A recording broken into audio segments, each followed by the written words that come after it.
Hello and welcome to FinCrimeTV. This is Chinwags with the Old Codgers Club. I'm Julia Chin. In this program, it's our discussion on ESG, and ESG is environmental, social, and governance. So lately, there has been a lot of talk about ESG. I'd like to get the view from the OCC on why is there so much talk and what are your thoughts on the current attitude towards ESG? Let me start with Des. Thank you, Julia. ESG, yes. I think the issue of climate change and sustainability I think somebody's now calling it the Greta effect after Greta Thunberg, David Attenborough, Extinction Rebellion that's going on in this country, whatever, it continues to dominate the headlines. And there's almost, for me, companies are playing at environmental, social, and governance issues and saying they are, but it doesn't really fit as far as I can see it at the moment, because it's more looking at the risk in the countries. And from a financial services perspective, we look at country risk, but nobody is putting in the environmental, social, and governance issues apart from the standard. Is that country on a list? Is that country being ruled by military rather than a government, and whatever? Now, I've worked in the card issuing and card acquiring side of the business. So you've got your MasterCard, you've got your Visa, you've got Discover, American Express, etc., etc.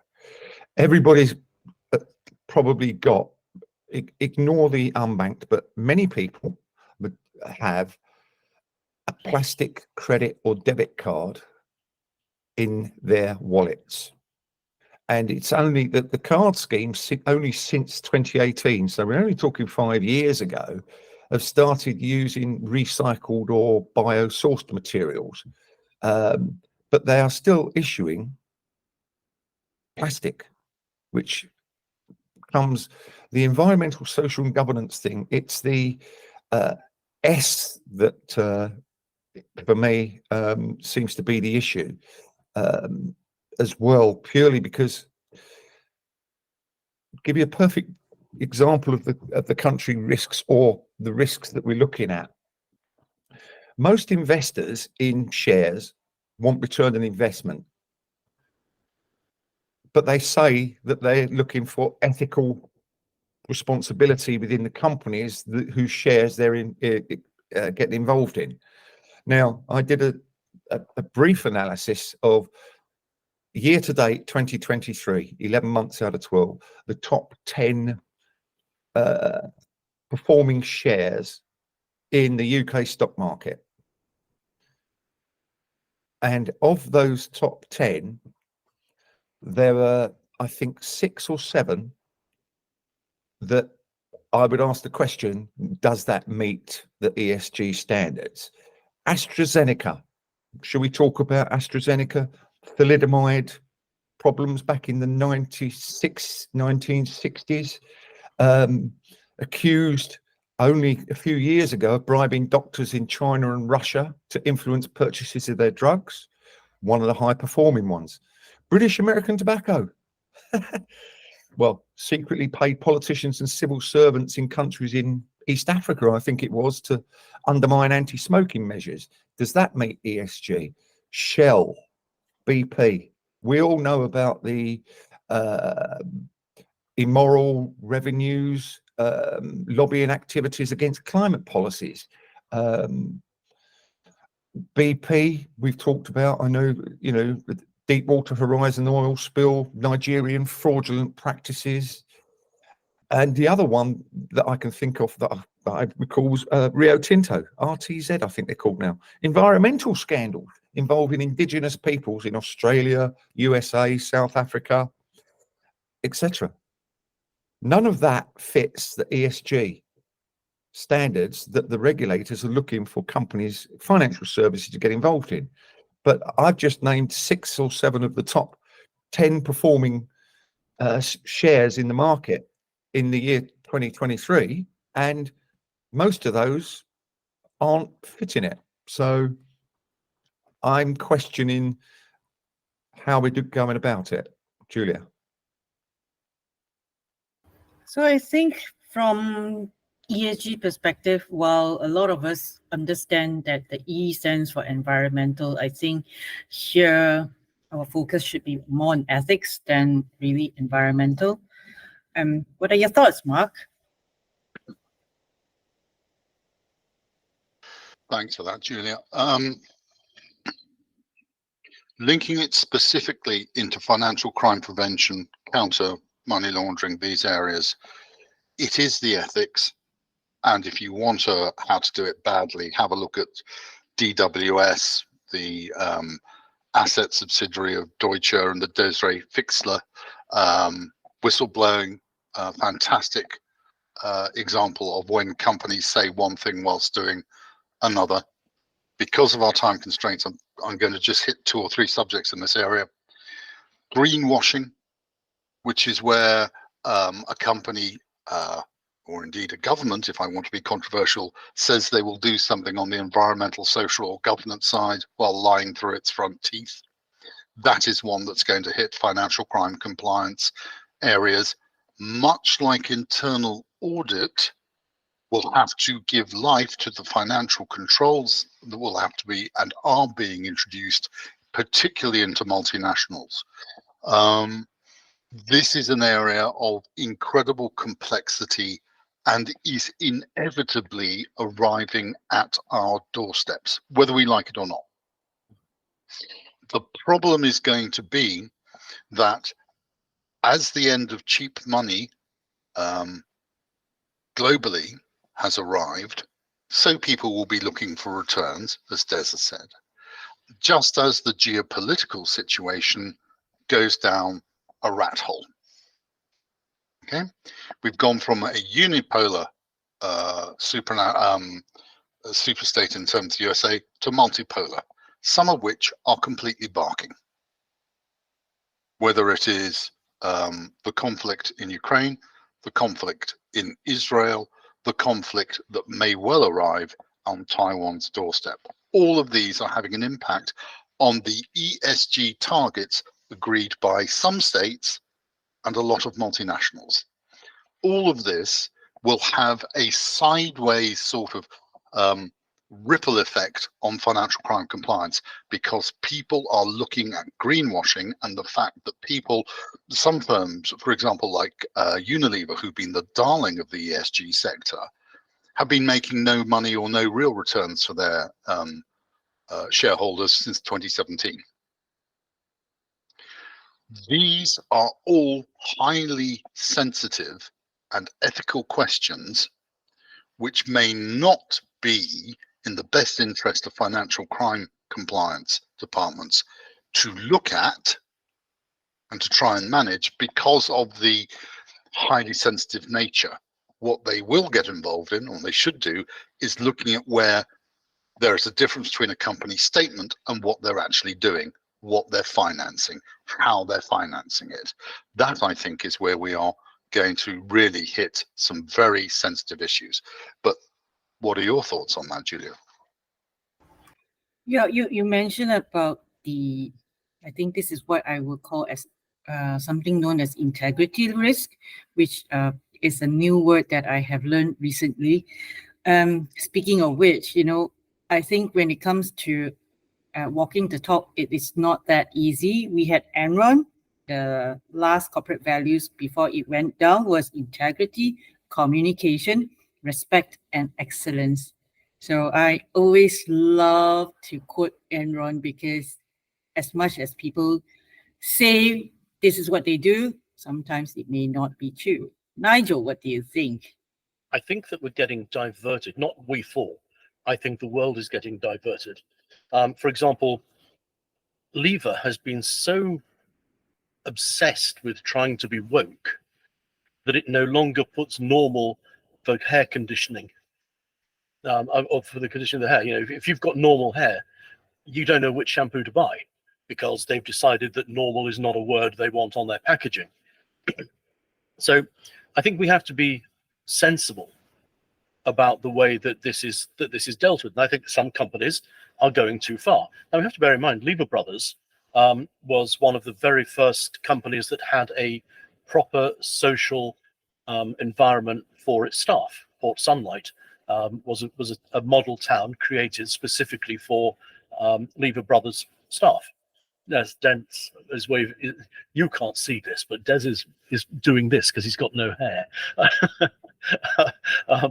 So I think we have to bear in mind that Lever Brothers have been doing social stuff throughout its entire corporate life. And I used to know part of the Leverhulme family years ago, and they were always very aware of the environmental effect, not just of their business, but also their general lifestyle. So I don't think we can't say that it is a modern cultural thing for that company, but I do think that its current leaders are looking to go beyond what is perhaps sensible and costing them money. The second thing is, you were talking about greenwashing.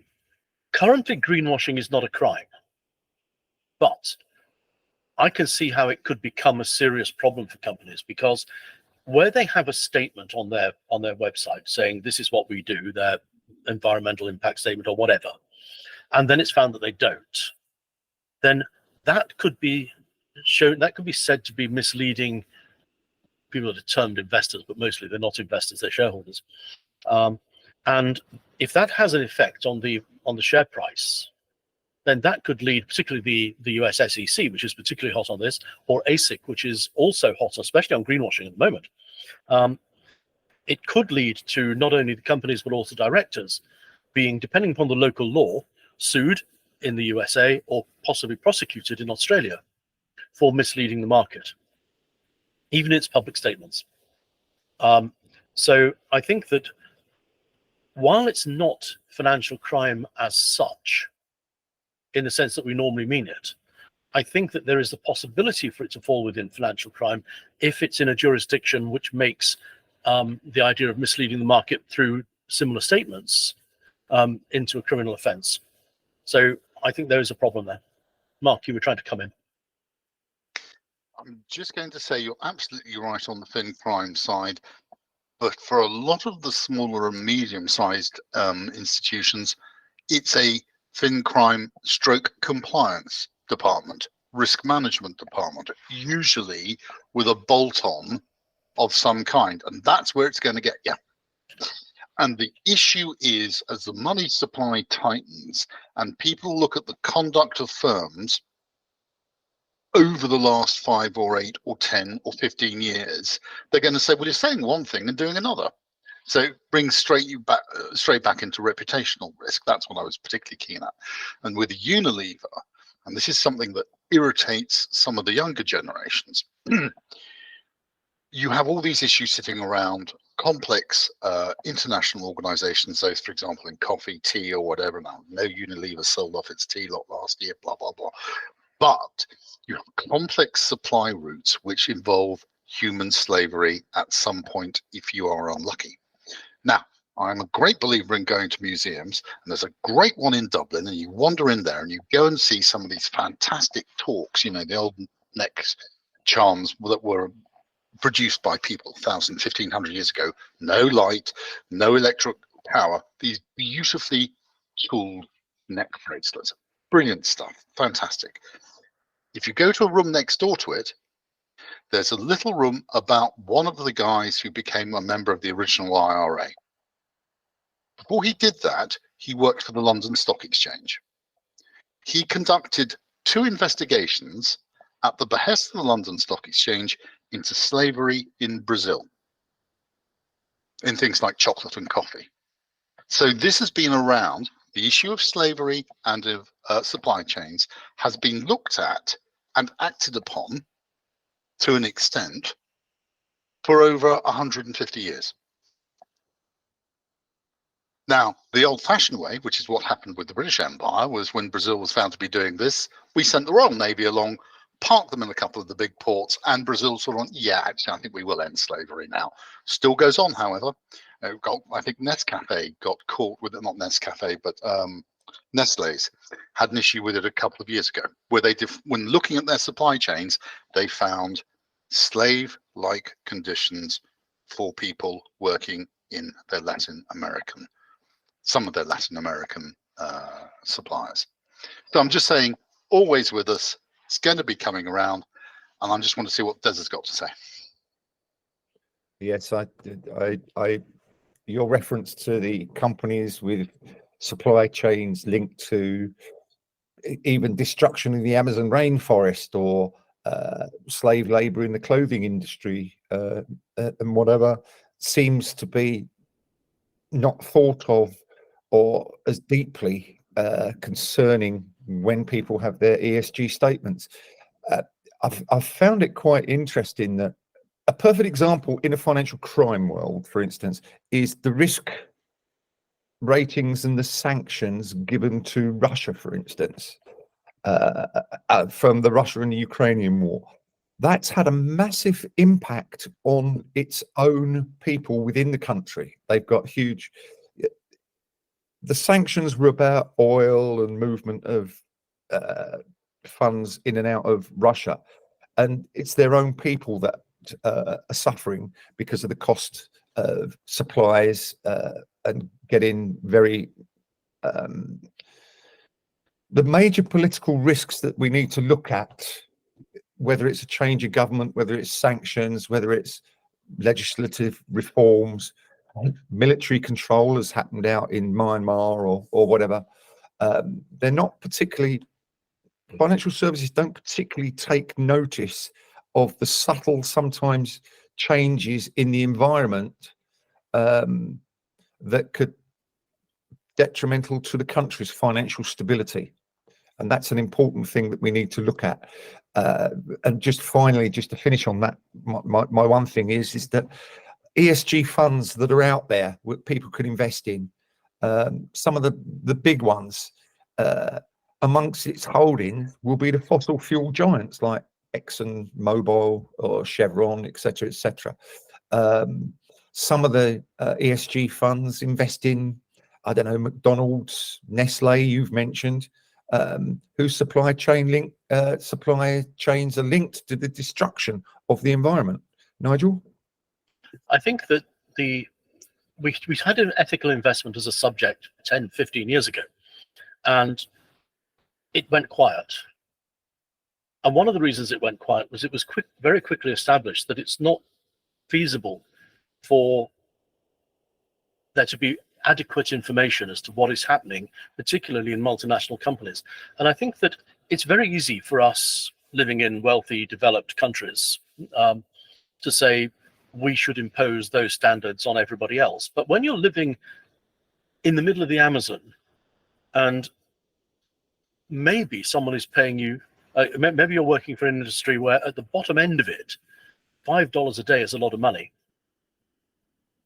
You can understand why there are people that are said to be in slave conditions, but because of what they are used to, they're not slave conditions. They're actually doing quite well.